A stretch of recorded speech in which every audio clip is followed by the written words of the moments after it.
Ce que tu vas entendre aujourd'hui n'est pas une théorie, ni une exagération. C'est une réalité que très peu de personnes prennent le temps d'analyser. Pendant que le monde regarde les infos, une transformation silencieuse est en train de se produire. Et cette transformation pourrait changer l'équilibre du monde pour les années à venir.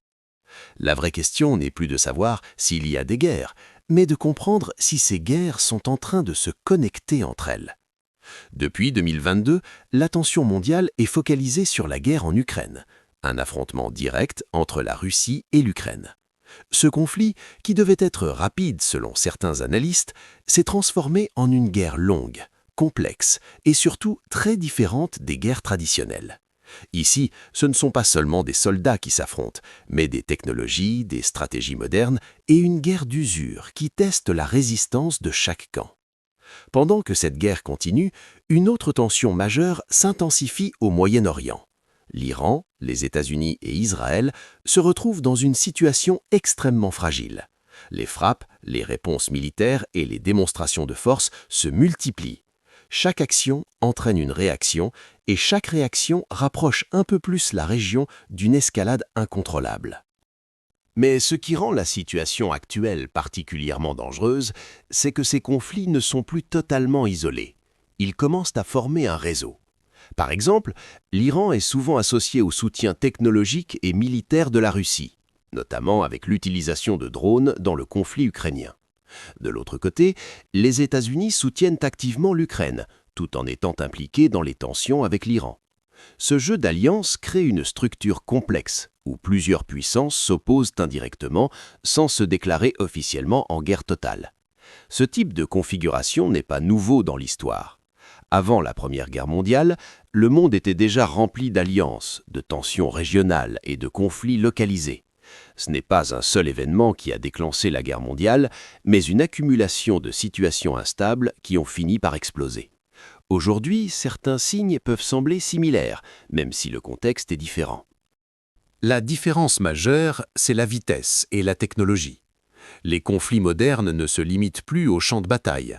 Les drones permettent de frapper à distance, avec précision. Les cyberattaques peuvent désorganiser des infrastructures entières. Les missiles modernes réduisent le temps de réaction à quelques minutes. Tout devient plus rapide, plus imprévisible et potentiellement plus dangereux. Il ne faut pas non plus négliger l'impact économique. Les conflits influencent directement les marchés mondiaux, notamment l'énergie. Le prix du pétrole, les chaînes d'approvisionnement et les relations commerciales deviennent des outils stratégiques.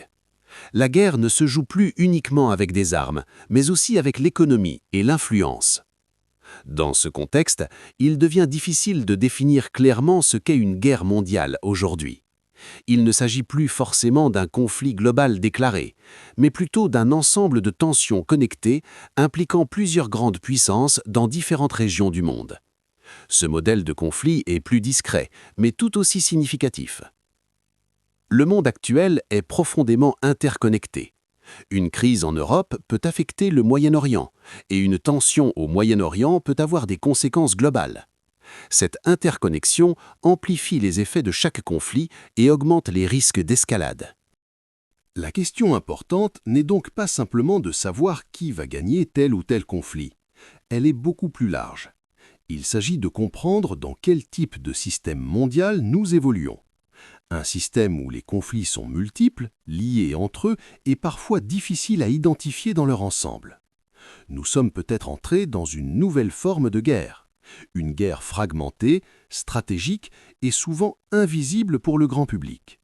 Une guerre où les lignes ne sont pas toujours clairement définies, mais où les conséquences peuvent être majeures.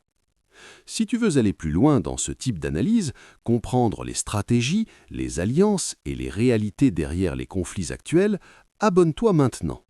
Ici, l'objectif est simple, expliquer clairement ce qui est complexe et montrer ce que beaucoup ne prennent pas le temps de voir.